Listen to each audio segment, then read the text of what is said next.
Welcome back, everyone, to the guest segment of the show. Now, I might have been a little hard on you in the beginning, but it's going to get a little softer now with our beautiful guest, Mrs. Morgan Wienberg.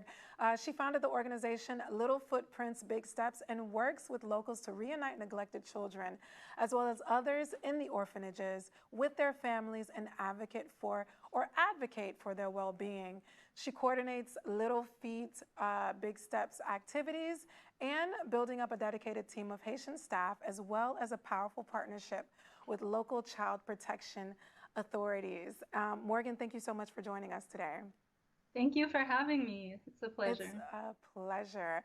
I've followed you on social media for a while. You guys, you can find her at Little Footprints, Big Steps online on all the social media platforms, and it was truly you. I started to have different feelings about the adoption process and orphanages in Haiti. I started to have different feelings, but once I saw your content, you kind of validated what I was feeling. So what would you say, how is the work that you're doing basically changing communities on the ground? I would say the biggest impact Little Footprints, Big Steps has had in the communities we work with in Haiti is a change of mentality, where among parents in the communities, we're seeing that they better understand the dangers of orphanages or the dangers of sending their children somewhere else. The children that we work with themselves, you know, one of them said to me recently that his past isn't his identity, which I think is so powerful, helping them understand that they can have a different role in society and how much they're valued by society. Speaking of society, Morgan, what do you believe people need to understand about developing countries? I mean, about orphanages in developing countries? I think the number one thing that people are surprised to find out is that over 80% of children in orphanages are not true orphans. So they have living families, and these families love them. Most often, they're just too poor to care for them. And quite often, children in orphanages, again, parents send them to the orphanages because they think that's where they'll get support. And quite often, those orphanages are actually run as for-profit businesses, exploiting the children to get donations in order for the orphanage owner to make a profit. And what's the lasting effect on the families? Like overall, what damage does this cause? I mean, even if an orphanage is well run, that child is disconnected from his or her family and community. They're not taught to become independent and functioning on their own in society. And I've also seen children in orphanages actually die of neglect or be trafficked. And I've met parents who become suicidal because they thought they would give up their child to an orphanage just, you know, so that child could go to school or be well fed, and they end up never seeing their child again. I mean, it's so heartbreaking. And I have to say, I said in the beginning of the show that I myself was guilty because I used to create tour groups to go to these orphanages and voluntourism. But one day a child pulled me aside and asked me if I could give him money to give to his mom.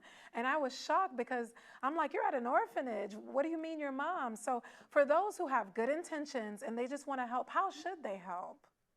Yeah, and it's so common. I mean, the majority of people supporting orphanages think they're helping the most vulnerable children in the country. But the reality is, first of all, there's a big disconnect between aid organizations and the local authorities. At least this is what I've seen in Haiti. And so one positive thing that people who want to help can do is approach the local authorities, know what the laws are, know which orphanages are actually registered with the government. In Haiti, there's over 750 orphanages, but only 35 of those are approved by the local social services. But really, the best thing that people can do is support families, empower families. If children are being sent to orphanages because their parents can't care for them, the solution shouldn't be separating them from their families. The solution should be empowering those parents so that they have the means to care for their children. Exactly. You know, so doing the work that you do, though, Morgan, I mean, you weren't born in, were you born in Haiti?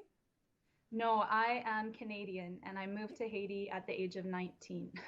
Okay, so during the work that you do, especially having a Canadian background, I'm sure you've run into some challenges. What are a few of the challenges that, have presented themselves along the way? Absolutely. I think the biggest challenge is this misperception about orphanages, both in Haiti and internationally, where parents think that they're doing a positive thing for their child by sending the child away to get support, and where foreigners or even well-intentioned people, like you said, donating or volunteering, they think they're helping children by supporting orphanages. Mhm. Whereas I've seen orphanages that the local authorities are trying to close because of neglect and abuse. Sometimes there's sexual abuse inside these orphanages. Mm. Um, and meanwhile, well-intentioned NGOs and volunteers are supporting the same orphanage that the government is trying to close.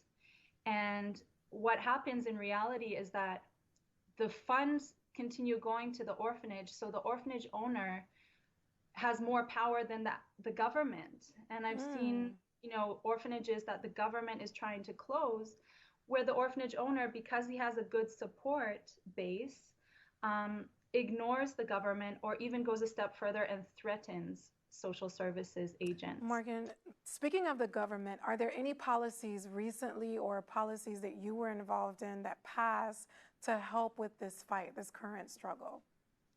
That's an exciting question because there has been a lot of progress. And in 2017, the government did an evaluation of all the orphanages in the country. This is where out of 750 orphanages, only 32 met the minimum standards. So as a result, in October 2018, um, the Haitian government officially made it illegal to open new orphanages in Haiti. Mm. And they requested that anyone wanting to support children in the country would contribute at least 80% of funds to community development or supporting families, and no more than 20% to children in orphanages or children's homes. That's absolutely huge. And I commend the government and, all the individuals involved for coming together and helping to make something like that pass very quickly. Morgan, where can people find you if they want to support your work? On Facebook, we're Little Footprints, Big Steps. Hmm. Instagram, LFBS Haiti. Our website is www.littlefootprintsbigsteps.com. Thank you so much for joining me today, Morgan. It was a pleasure. Thank you. Thank you. All right, you guys. So hopefully you took a lot from the interview that I just had with Morgan Wienberg. Every single day, I'm still learning myself. We could have been doing it the wrong way in the past, but this is an opportunity for us to correct ourselves because as we stated earlier, over 153 million children are orphans in the world. And if we do this correctly,